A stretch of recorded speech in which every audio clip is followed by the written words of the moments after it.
Welcome back to WKGB News at 6. I'm Kurt Shribley. Earlier today, international YouTube sensation and part-time Destination XL model Lettuce Comics received his copy of Avengers 4 back from his presser Jeff at Comic Spa. When reached for comment, Lettuce Comics was only able to provide us with this image. In other news, earlier today, Berkshire Hathaway was overtaken as the most valuable publicly traded stock by KAO, the parent company for Jergens lotion. When reached for comment, their CEO said, "I'm going to buy the moon and not ask any questions."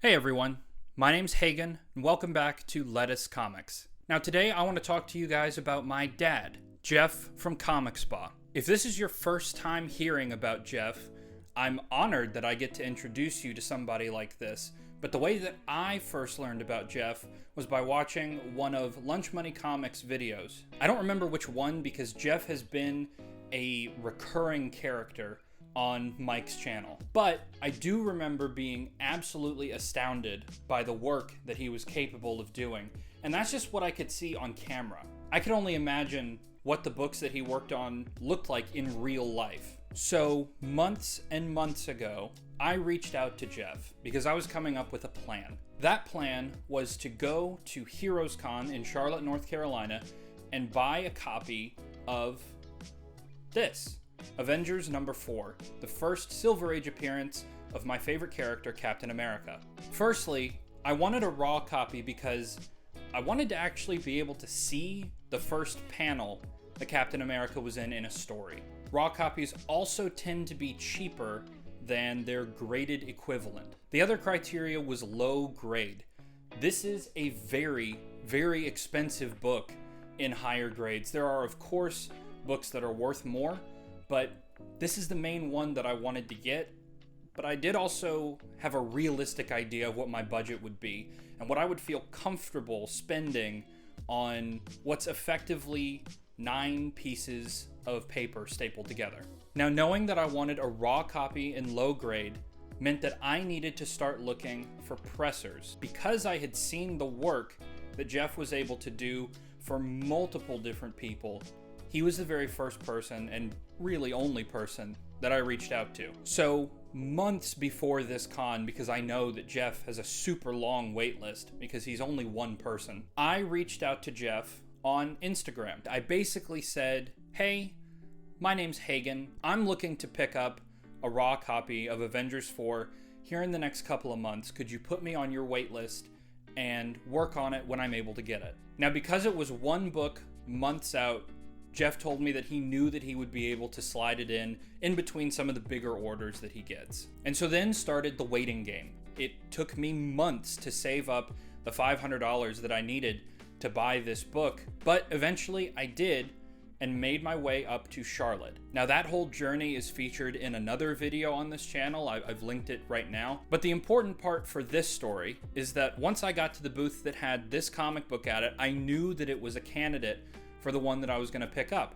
So I took a couple of pictures and I reached out to Jeff on Instagram. He responded almost instantly. I was able to take pictures of some of the larger defects and tell him the price that the vendor was asking for it. And I got Jeff's guidance through the whole buying process, which was really comforting for me. This was by far and away the largest comic book purchase that I'd ever made before. And if I didn't have somebody like Jeff sort of guiding me through that, it would not have been as easy as it was. Now, after I bought the book, I took it home, put it in a new bag and board, and then, after a couple days, sent it off to Jeff at Comic Spa. And the reason why I haven't actually taken this off the wall and held it up in front of you is because Jeff provided high-res pictures of every square inch of this book. Showing it off on camera like I've done in the past doesn't do the book justice. It had a lot more issues than I could have shown on my iPhone camera. The HD pictures that Jeff took of this book showed everything. I mean, the front cover looked like a half-finished dugout canoe that you'd find at Jamestown. There were general creases, all kinds of spine ticks, parts missing, corners missing from pages. The bottom staple was a little bit loose and detached from the centerfold.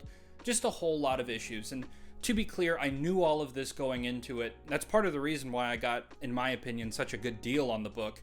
And issues like that don't bother me at all. The only thing that I was concerned about was presentation. I wanted it to look as good as I felt like it did to somebody that doesn't have the same rose-colored lenses that I have. Another important thing to mention about Jeff is that he's a customer service dude. He messaged me all through the process. We had multiple really long conversations on the phone, not only about the book and his process, but about our lives and about his history with comic books and doing stuff like this. He's a really, really fascinating person to talk to. And once he actually got the book, he FaceTimed me while he was going through it for the first time, telling me about things that he thought he could help fix, things that he might be able to fix, and things that he absolutely could not do anything about. It's important to remember that Jeff is a necromancer. He's not God. But after that whole process, I gave him my blessing, said, do whatever you need to, do whatever you think you can, and I promise you I'll be happy with the results. But what I did not expect was what I got. Jeff is a very knowledgeable man, he's a very experienced man, but he's also a very humble man. He was getting upset that there were some parts of the book that he wouldn't be able to fix. But when I took that book out of the package that I got, I was absolutely blown away. The cover looks amazing. Every single one of those small creases is gone. The dents and stuff that just kind of naturally appear in a worn comic book, those are all gone. Some of the major creases still persist. One, because the fibers in the paper are irrevocably changed, but also because we had to ship it through South Carolina humidity, and some of that stuff just comes back. But even though they're still there, they are unrecognizable from what they were before Jeff worked on this book. Jeff was also able to bring back some of the gloss. He partially realigned the nasty cover wrap that it used to have.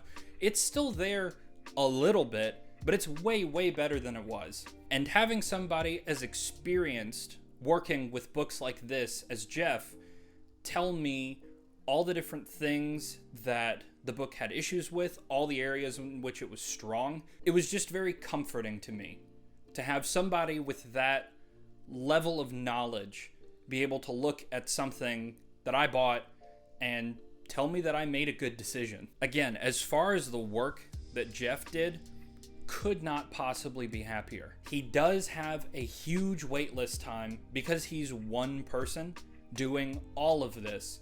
So if you think that you might have something that you want Jeff to work on, be it for a submission or just because you want one of your books to have the best presser in the business work on it, I would go ahead and reach out to him now, or preferably like a month ago, but now would be the time to do it. I can't speak highly enough of the level of care and detail that he took when working on my book, and I was absolutely blown away by his sense of customer service. It didn't even feel like customer service. He was just talking to me like like I was his friend and he was doing me a favor. It was just a really, really nice experience.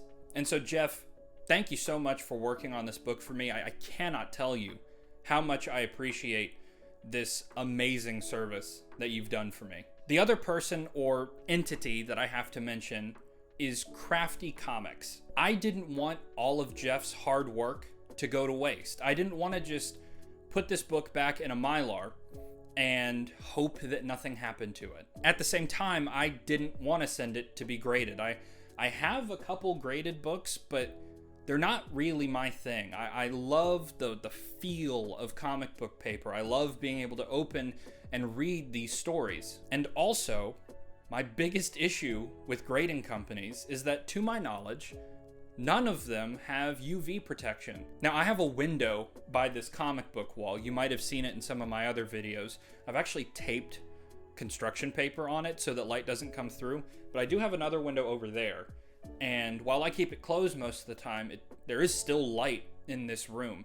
And I don't want this comic book specifically to fade. I know that just, it comes with time and with age, and I recognize the limitations of the laws of physics, but anything that I can do to keep that from happening as much as I can, I really, really want to. I want to preserve what is one of my favorite comic books in my collection. And so I needed a sturdy, impermanent, UV protective way to protect this comic book. And the conclusion that I came to, after doing a bunch of research online, was to buy a flex slab from Crafty Comics. Now, Crafty Comics offers an acrylic DIY sort of slab. I mean, it's still encased in plastic. The difference being that if I want to, I can unscrew it and open it and give it a read. I don't have to get a heat gun and a chisel. I can just get a screwdriver and undo 4 bolts, take it out, and do whatever I need to with it. It's worth saying also that the guy from Crafty Comics, I don't know his name, unfortunately, but I reached out to him and asked him a couple questions about some of the products on his website, and he reached right back out to me super quickly. His customer service was fantastic as well. And as far as the actual product itself, the ease of use of putting it together, I couldn't be happier. Admittedly, it was very nerve-wracking for me to put a screwdriver anywhere near this book, but my rationale is that I'll be a lot more careful with it than somebody at CGC or CBCS who doesn't know who I am and doesn't care about my stuff. If you're somebody like me who wants to protect your books, but also kinda doesn't want to get them slabbed, reach out, talk to him. I'm sure he would be happy to answer any questions that you have. And so now I have a copy of Avengers number 4, which has been worked on by somebody who's become my friend, who's excellent, just excellent at what he does. And it's encapsulated impermanently in a piece of acrylic that will protect it. And that brings me satisfaction and comfort. I know that with both of these guys, I couldn't be happier with the services that I was given and the product that was delivered to me. Jeff, thank you so much. Crafty Comics, I really appreciate you. And I'm really grateful to be able to put this on my wall, looking as great as it does, knowing that it's protected. So guys, that's all I've got for you today. Jeff's information will be in the description below. Crafty Comics information will be down there as well. And I would be remiss if I didn't say thank you to everybody watching this video. One of the best feelings aside from buying a book like this is having people to show it off to. And you guys give me that opportunity. So I could not be more thankful to anybody that's watching this right now. Thank you guys so much. And I'll see you in the next one. Bye.